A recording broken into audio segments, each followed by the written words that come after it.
Welcome to the Perimenopause and Midlife podcast. I'm your host, Terri Batsakis, and this is where we talk honestly about midlife, hormones, mindset, and becoming who you want to be next. Hello and welcome to the Perimenopause and Midlife podcast. I'm your host, Terri Batsakis, and today I'm going to be speaking with you about 9 crucial hormones and how they impact you through perimenopause. And most importantly, how you can influence these so that you can feel more in control and improve the quality of your life. Before I dive into the hormones, though, I do want to stipulate a couple of things with regards to this transition that we're experiencing, myself included, in perimenopause. I want you to really understand that this is a natural part of life. It is so natural that everyone who is a biological female is going to go through it, very much like our fertile years, our puberty, etc. So it is very, very natural. The difference is when we were approaching puberty, we had school invested an entire term in telling us all about what to expect through puberty, how our body was going to change, how our emotions might change, our behaviors, how we were going to get a cycle, what this meant, why it was happening, and what it was going to mean for the future of our life. Once we move into past puberty and we're in our fertile years and then decided to start a family, or perhaps we started a family and it wasn't necessarily a decision, but once you start a family and you get pregnant, then the medical system actually educates you on your pregnancy, how your body's going to change, what to expect, to expect with regards to your emotions and your mood. People just accept that, oh yeah, you've got pregnancy brain, for example, and they just dismiss it as this no big deal because it's part of this transition. You get education on the sorts of food to include or what to avoid, what sort of lifestyle changes to make, and we go into this area fully educated. And then in postpartum, you get the same sort of information, what to expect with regards to motherhood with a new baby, and you get support right through this. Unfortunately, we do not get the same sort of education when it comes to perimenopause, menopause, and postmenopause. We all know that this is a natural transition. However, we're not fully educated and we're just kind of left to our own devices. And the problem is we can't even turn to our mums because our mums, most of them, are from a generation that were told, you don't talk about these things. These are taboo conversations. You don't, you kind of suffer in silence. It's not a conversation to be had. And so most women, if from our mother's generations, haven't discussed this with anybody else. I don't even know, is what I went through, is it a common thing for every woman?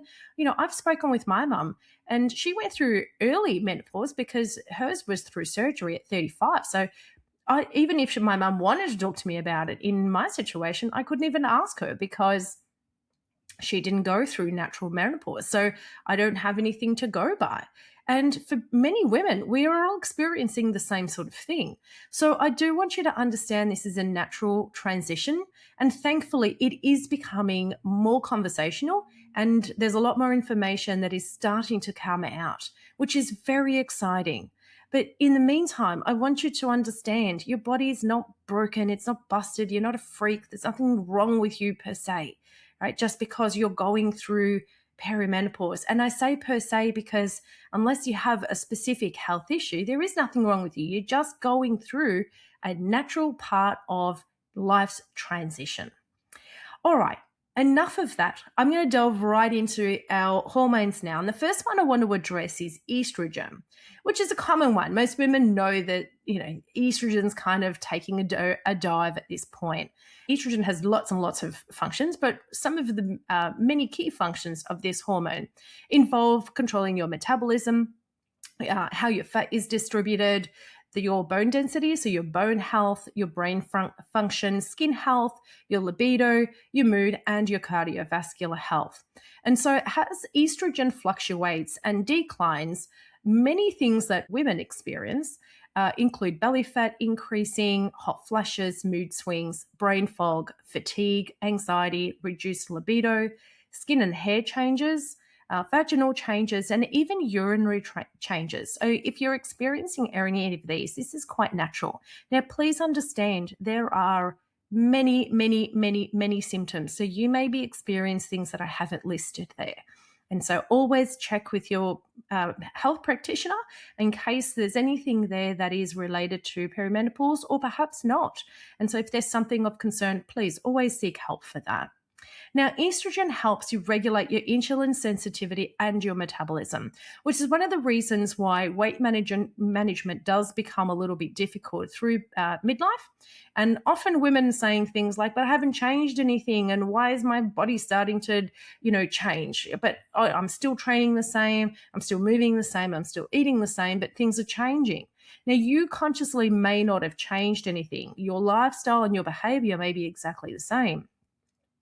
Inside your body, however, there are changes that are happening. So you may not necessarily be able to see all those tiny micro changes that are happening from a cellular, molecular, hormonal level, but they are happening.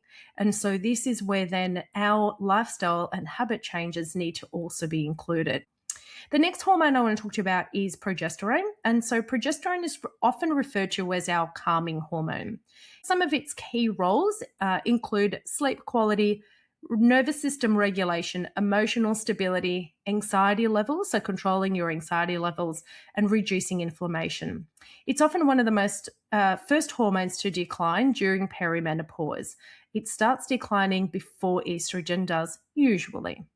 And this is why so many women suddenly start experiencing things such as poor sleep, increased anxiety, feeling wired and tired, perhaps feeling emotionally reactive, find it difficult relaxing, and increase in body aches and pains. When our progesterone drops, women often feel that their nervous system is constantly switched on. And this also is why stress management starts to become a little bit difficult to manage. Reductions or fluctuations in estrogen and progesterone also trigger significant changes in other hormones, and these include your insulin, your cortisol, and then your hormones such as serotonin, oxytocin, and dopamine, which are your feel-good hormones. Now, if we tackle testosterone for a moment, men and women both have testosterone. Men obviously have a much higher dose than we do, but we still have testosterone in our body. And testosterone is super important for women because it helps with their confidence, their motivation, their energy, how much lean muscle mass they have, their strength, their libido, and their drive and their focus. So as this deteriorates, it is natural for your motivation to go down, your libido to reduce, you start to lose some muscle tone, you start to feel fatigued, and your confidence declines as well. So as muscle mass naturally declines with age and hormonal changes, this is one of the reasons why strength training, for example, becomes increasingly important. Now, if we turn to cortisol, cortisol is our stress hormone. It's one that gets a lot of social media spotlight. So most women have actually heard of this. This is one of the biggest ones that changes through midlife, especially when women are juggling things like careers and relationships, their financial stress, teenagers, aging parents, menopausal symptoms, mental load and burnout. And then we have the identity shift because we're right in the thick of our careers. We might be starting new businesses. You're starting to experience empty nest. Your passions start to change. Your goals start to change. So that's a really big driver at this point. And so as cortisol stays elevated longer, it can contribute to belly fat and poor sleep, increased cravings, anxiety, fatigue, hormonal disruptions. It increases inflammation around the body. Remembering that as progesterone comes down, it stops being the buffer for inflammation. So you do have elevated inflammation because of reduced progesterone, but also because of elevated cortisol. Cortisol also contributes to digestive issues, reduced immune function, thyroid dysfunction, mood swings, the old rage monster, as I call it, where all of a sudden you just kind of like go off your nut and you're left sitting there wondering, why did I just lose my shit, basically. Brain fog. This is where you start to feel you're struggling to concentrate, where you might enter a room and forgot what you want in there. You're in mid-sentence and then you can't remember what you're trying to say. It's very difficult to remember really simple words that you use every day. And you're like, what was that called again? These are all contributions as a result of elevated cortisol. And the fact is that we have day-to-day stresses anyway, but your body doesn't know the difference between being chased by some danger like a tiger or just regular stress and overwhelm from a day-to-day perspective. Your body simply responds in exactly the same way to stress. And this is why nervous regulation is really, really important through perimenopause. Now, we're turning to insulin. So insulin is the hormone that's responsible for regulating your blood sugar levels. When blood sugar is constantly spikes and crashes, so it goes into these peaks and troughs, women may experience cravings, energy dips, mood swings, increased hunger, and increased fat storage. And the following behavior habits can make symptoms even worse. So if you're guilty of any of these habits, you need to stop or at least adjust some of these because they will be making this problem even worse. Skipping meals. Please don't do that. Under-eating. Under-fueling is one of the biggest problems that we have because we come from an era of eat less, starve yourself, skinny is great, so less. Now we're entering an era of more, okay? So you need to stop under-eating and start nourishing your body. Excess sugar. If you're consuming excess sugar because you're trying to get a pep meal in there, you're actually contributing to the problem. And then overeating ultra-processed foods because these will also increase inflammation and therefore increase your your cortisol. Cholesterol. Not even talking about cholesterol today. See what I mean with regards to the whole brain fog? Sometimes it sneaks in there, catches the best of us. Now, I want to talk to you about insulin sensitivity whilst we're on the topic of insulin, because a lot of the times people are going, what is this insulin sensitivity that I hear so much about? Now, insulin is your hormone that helps move your sugar from your bloodstream into your cells as energy.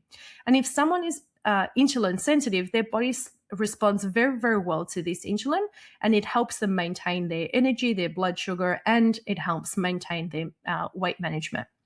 If you become what's called insulin resistant, so therefore you're not sensitive to insulin anymore, the body stops responding properly. So it produces more insulin and try to control the blood sugar. And it kind of becomes a little bit lost. Too much insulin, not enough insulin. It's not really sure how much it should be secreting. And this can contribute to fatigue, cravings, belly fat, energy crashes, and difficulty losing weight. So we'll talk a little bit more about balancing your blood glucose later on when we're talking strategies, but just understand that insulin plays a really big role in many of the symptoms that you may be experiencing. Now, I want to talk to you about our feel-good hormones because a lot of the women who are traveling through perimenopause also experience mood swings and emotional changes, and they wonder why they're not feeling as energetic and happy and connected and a little more isolated than they used to. And as I said earlier, estrogen and progesterone really influence a lot of the other hormones, and your feel-good hormones are included in this.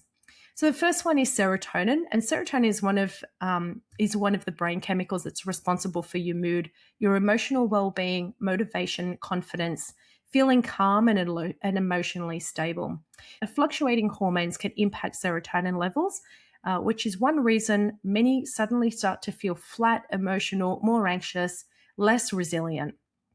It's also why movement, sunlight, nutrition, sleep, and stress become incredibly important to manage so that you can help support your serotonin production.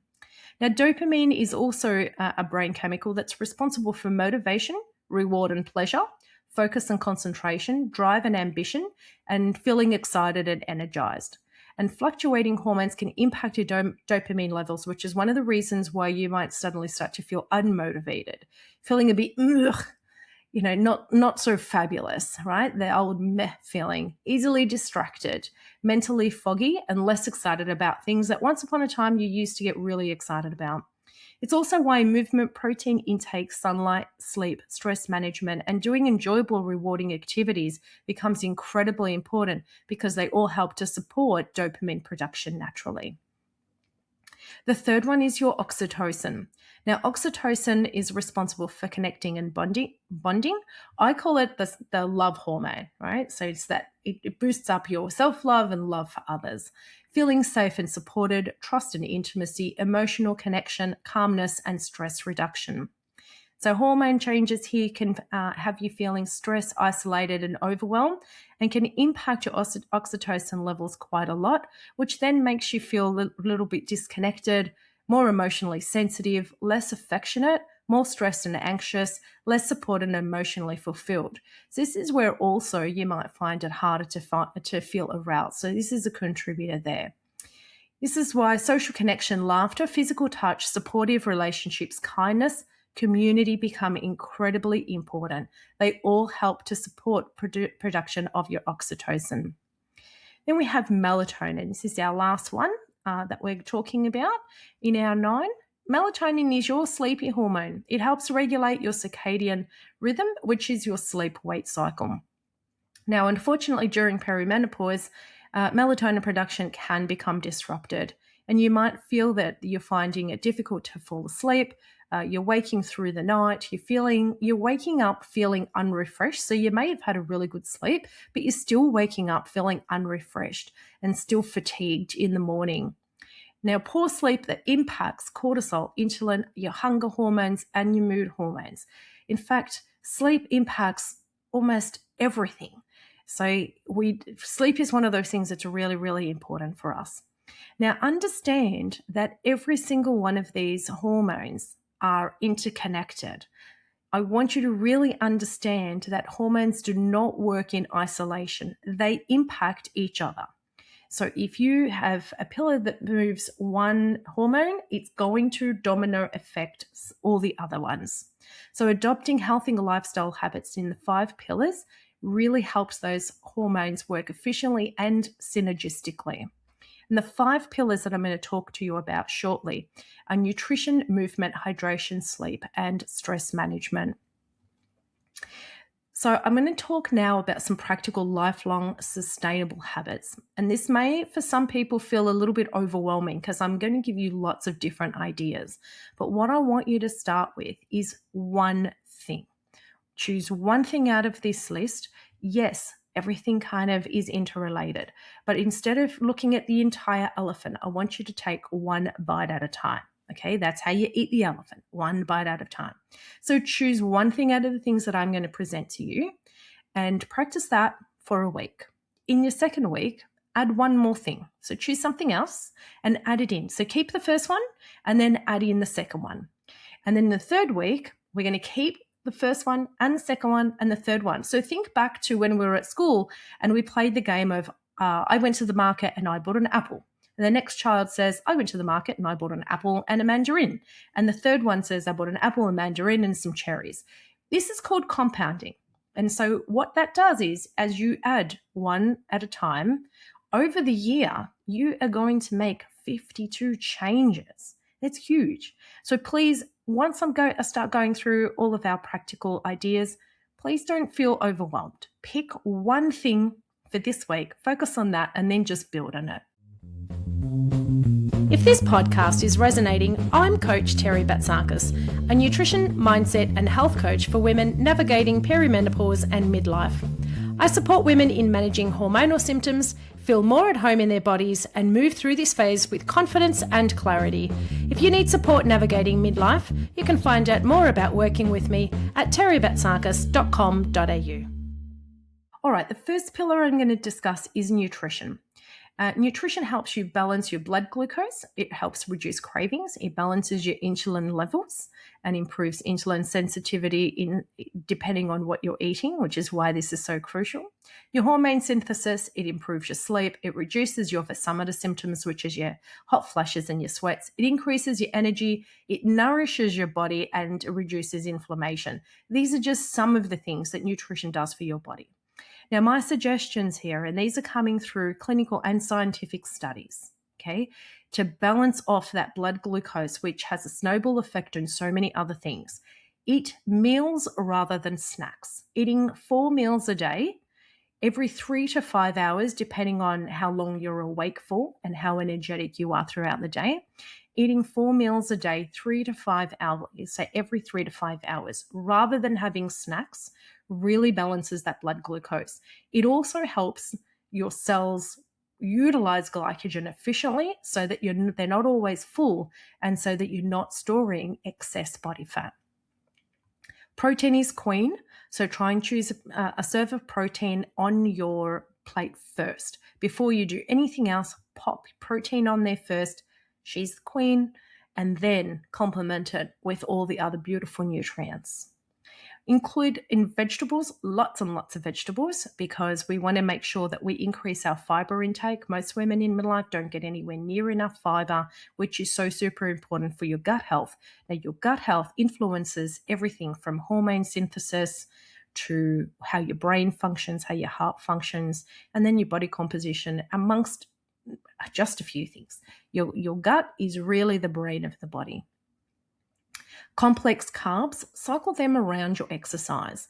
So have your carbohydrates as in the meal before and after you exercise, regardless of when that is, because that way you're fueling your body in preparation for exercise. So you've got plenty of energy. And then it also helps with recovery afterwards. And avoid skipping meals. Like I said, this really increases your stress response. It's one of the things that impacts women so much. Now, just really quickly, I want to just give you a bit of a hot tip with regards to intermittent fasting. Yes, it does work for some people. Do I recommend it as a general rule of thumb? No, I do not, because usually it impacts, if you're not eating until 11, 12 o'clock and skipping breakfast altogether, then it's interrupting your circadian rhythm, because eating first thing in the morning within half an hour to an hour of waking helps regulate your circadian rhythm. It also helps regulate your cortisol levels so that you're not kind of dropping off quite early in the day and then peaking late in the evening, which is again related to the circadian rhythm. So try to avoid intermittent fasting unless you know it works for you, okay? Movement is our second pillar. It helps improve your mood, your blood flow, and your mobility. It builds lean muscle. It strengthens your bones, aids in fat loss, improves cardiovascular health, reduces stress by boosting your happy hormones, and therefore it improves your mood, increases your energy, improves digestion, sharpens your brain function, reduces body aches and pains, and much more. So, rule of thumb here is choose something you enjoy. There's so much hype about do cardio, do strength, do Pilates, do yoga, do this, do that. Don't worry about what the hype is. If you're somebody who is inactive, choose something you enjoy. First rule of thumb. Because if you're choosing something simply because someone said it's a great idea and you're not interested in it and it doesn't spark your passion, it doesn't motivate you, it doesn't get you off the couch, you're not going to remain consistent with it. So it's a waste of time. So make sure that you're doing something, anything. Any movement is better than no movement at all. Then you also need to consider that you've got incidental movement anyway throughout your day. So you need to be kind to yourself, because if you've spring cleaned the house and vacuumed and gardened all in the same day, then expecting yourself to do a training session on top of that is probably not ideal. So just keep that in mind as well. What incidental movement are you also doing? If you're in a physical job, for example, you might be a tradie. You might be a nurse walking around a fair bit, or a teacher walking around a fair bit, or a personal trainer walking around a fair bit, lifting weights, etc. So if you're already being active, understand that that's already some activity. So you may have to, if you're including prescribed exercise, you may need to adjust in line with that. Now, include some sort of resistance. So this is for people who have already started developing some activity. Include some resistance training of some sort. This could be body weight. It could be using dumbbells and weights like kettlebells and barbells and things like that. It could be resistance band. Yes, Pilates is a form of strength training, but understand you're not putting your body in under enough resistance in order for you to be able to get maximum elevated growth hormone to strengthen your bones. It's not putting enough pressure for your bone health. It's great for your muscles, but it's not so great for bone health. So if we're looking at bone health, try to do something that is going to really challenge the muscles and the bones, such as resistance of some sort, whether it's resistance bands or dumbbells, etc. Jumping is amazing for bone health. So if you want to be looking at your bone health, include jumping exercises throughout your week. Just a couple of minutes, a couple of times a week is actually all it takes, but it impacts the bones so much that it really pulls on them and makes them stronger. And if you're struggling to get any kind of movement whatsoever, like I said, choose something that you love, and walking is a great place to start. So if you do nothing else, choose walking, start there, and then build on that over time. The third pillar is hydration. Now, 75% of your body is made of water. It helps with vaginal health and reduces your risk of urinary tract infections. It improves your digestion, helps manage your blood pressure. Your hormone synthesis improves your mood, increases your energy, increases brain function, aids in building lean muscle, metabolizes fat, to name just a few. Now, an ideal guide so that you understand how much water you actually need. Rough guide is everyone talks about 8 glasses a day, which is fine if you're an average size person. Your water intake needs to be in line with your body size. The smaller the person, the less water they need. The larger the person, the more water they need. If you're 200 kilos, 75% of your body is made of water. 75% of 200 is a lot more than if you weigh 60 kilos, 75% of 60 kilos. So you want to make sure that you're getting enough water in adequate for your body size. And the way to calculate that is 37 ml of water per kilo of body weight. That is your starting point with regards to your water.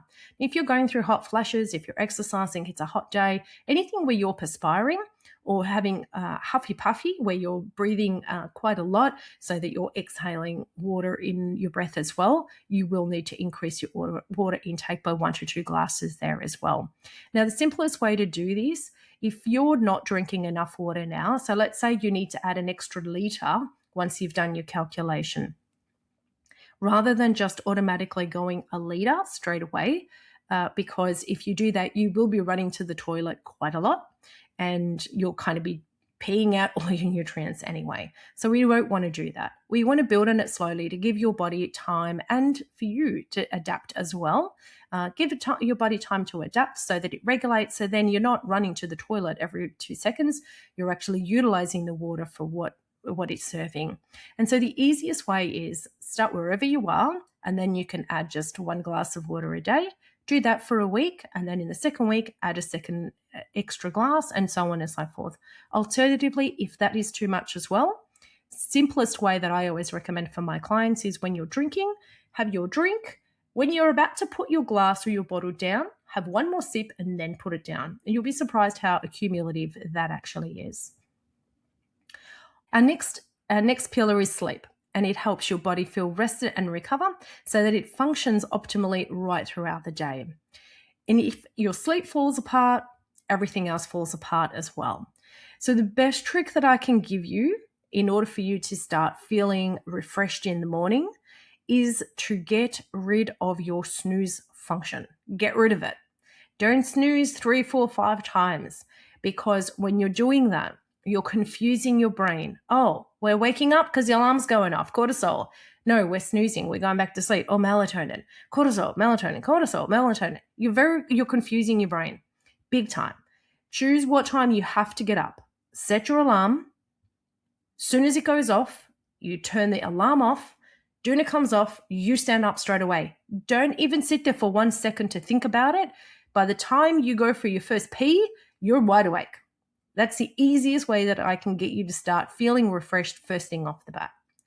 Another way you can improve your circadian rhythm so that you can get to bed earlier and then wake up at the time that you need so that then you're feeling refreshed as well is to get 10 minutes worth of daylight first thing in the morning if you can, because that will help your circadian rhythm as well. As I said, with regards to your food, also eating within half an hour to an hour of waking up also helps with that.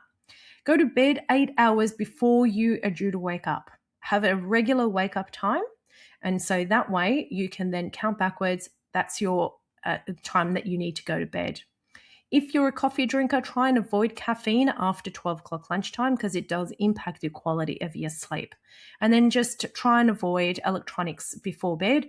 Not only is it the blue light that may be impacting, but it also is quite stimulating. You're watching reels that might excite you or upset you. If you're checking your emails, before bed, that could be causing way too much anxiety or stress or excitement, depending on what you're reading. So try and limit that stuff. Stress management is our last pillar. So if any of the other 4 pillars are ignored, stress and inflammation does increase in the body. So adopting some habits such as breath work can actually help. So breath work meaning box breathing, breathing in for 4 seconds, holding your breath for 4 seconds, breathing out for 4 seconds, and then holding your breath with no breath for 4 seconds, or breathing in for 4 seconds and then breathing out for more. Spending time in nature is another beautiful way to help manage your stress, and taking 10 minutes out by yourself doing something that you enjoy each day. That's a really nice little break to help manage your stress as well. And finally on that one, just put your own needs equal to everybody else. I don't mean necessarily, I don't want to be selfish. We all say this. I used to say this too until I realized it's actually not selfish by taking some time out for yourself. You're merely refilling your cup so you can give more. So just treat yourself as equal, as important as everybody else. So where you're bending over backwards with everybody else, you want to be also bend over backwards for yourself a little bit as well. One of the things that I really want you to take away from this episode is that perimenopause and menopause are not simply just your hormones declining. It involves very complex shifts in multiple hormones and brain chemicals that can influence your mood, your energy, your sleep, your motivation, your weight cravings, your resilience, your confidence, your mental clarity, and just your overall well-being and functionality. Understanding what is happening in your body is your first step to feeling incredible and empowered. Once you understand these changes, you can stop blaming yourself and start supporting yourself properly. And just like puberty, remember, it is a very natural transition. And while you can absolutely feel challenged at times, there are many evidence-based lifestyle strategies like we've just discussed that can support your hormones, your nervous system, your metabolism, brain health, and overall quality of life. Remember, you don't need to implement everything all at once that I've just discussed. You can pick one thing and compound, increase that week to week to week. Today, next year, you'll be 52 times better than you are today. That's a huge improvement.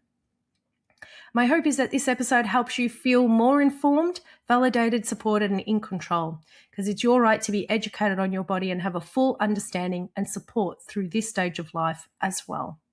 So that wraps us up for another week. Thank you very much for joining the Perimenopause and Midlife podcast. Don't forget to subscribe and share to other women who also deserve to listen to this as well. Till next time, stay awesome.